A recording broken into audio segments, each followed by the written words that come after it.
Mga kapuso, nakatutok pa rin po kayo sa unang hirit special coverage sa epekto ng habagat.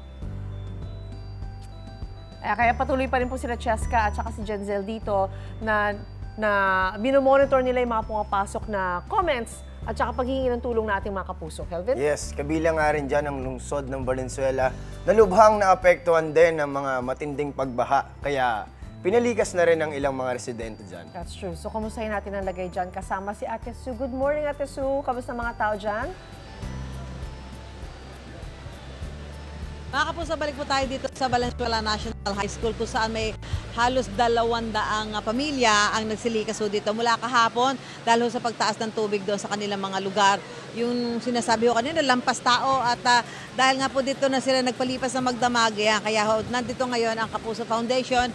Namamahagi ho tayo ng relief goods para doon sa ating mga kababayan na samantalang pumutuloy dito sa Valenzuela National High School. Karamihan sa kanila ay nakatira doon sa may gilid ng Tulyahan River na nagkaroon ng pagtaas ng tubig dahil nga ho doon sa pag-aapaw din naman ng Lamesa Dam, no? Yung mga dam na nagkaroon na ho ng pag-aapaw. Tuloy na pag-ulan. So, natin dito mga kababayan natin.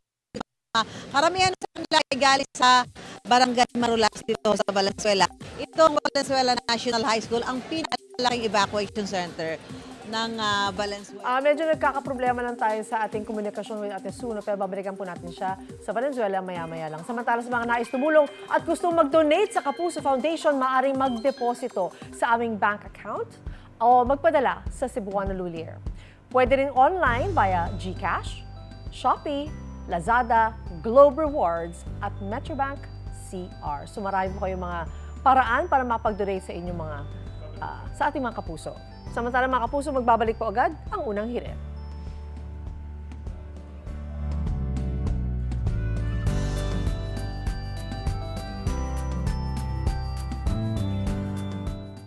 Mga kapuso, kagday pa rin ang matinding pagbaha sa iba't ibang parte ng Maynila. Ilang lungsod ang nagpalikas ng kanilang residente. Kabilang na po dyan ang Valenzuela City.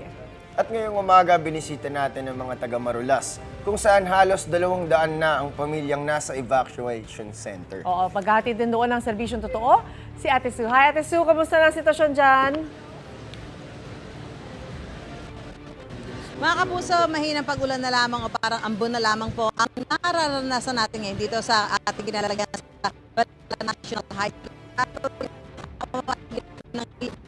Ng Kapuso Foundation para sa mga kababayan natin na silikas dito sa Valenzuela National High School. Mula kahapon dahil nga sa pagtaas ng tubig sa kanilang mga bahay, musod ng pagtaas naman ng tubig dito sa Tulyahan River. So ito ho yung mga kababayan natin, mga kapuso natin na, Nay, may interview nga saglit. Opo, kumusta ho kayo sa dito? Okay. Kamusta ho? Lubo. Apat na baitang na po. Malapit na po sa second. Siyempre, mag-isip muna kami dito dahil meron akong anak na may sakit at saka piyak po. Sa stay mo, hintayin nyo talagang humukot. Opo. Okay, salamat po.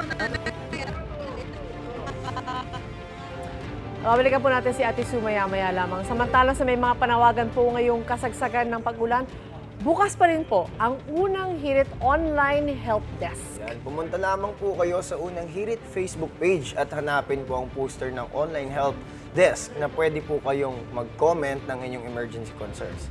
Kailangan lang ng assistance or rescue. So binabasa po namin yan at sinusubukang maipaabot sa mga kinauukulan. So sina Cheska at si Jenzel, sila nagbabasa sa ating mga mga comments sa dumating sa atin. So, guys, ano ba ang mga dumarating galing sa ating mga kapuso?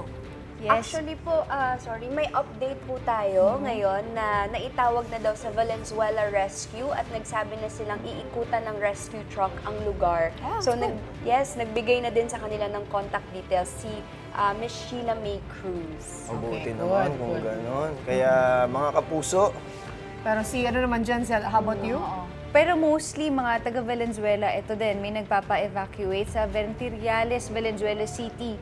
Kailangan nila mostly ng makakain at iinom, tsaka sobrang dami na daw ng mga tao naka-evacuate. So good thing na, ayun, pagka meron namang nagko-contact dito, as much as possible, pinapaabot natin to sa mga government officials. Oo, sa mga Yun, kinukulan. Tsaka mabuti tama-tama, ando doon ngayon, Kelvin, si Ate Sue, di ba, sa Valenzuela. Yan. Stay safe dyan, mga taga Valenzuela. May kamag-anak ako dyan, kaya mag-ingat kayo lahat dyan.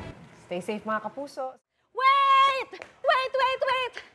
Wait lang! Huwag mo muna i-close. Mag-subscribe ka na muna sa GMA Public Affairs YouTube channel para lagi kang una sa mga latest kwento at balita. I-follow mo na rin ang official social media pages ng Unang Hirit. Thank you. O, sige na.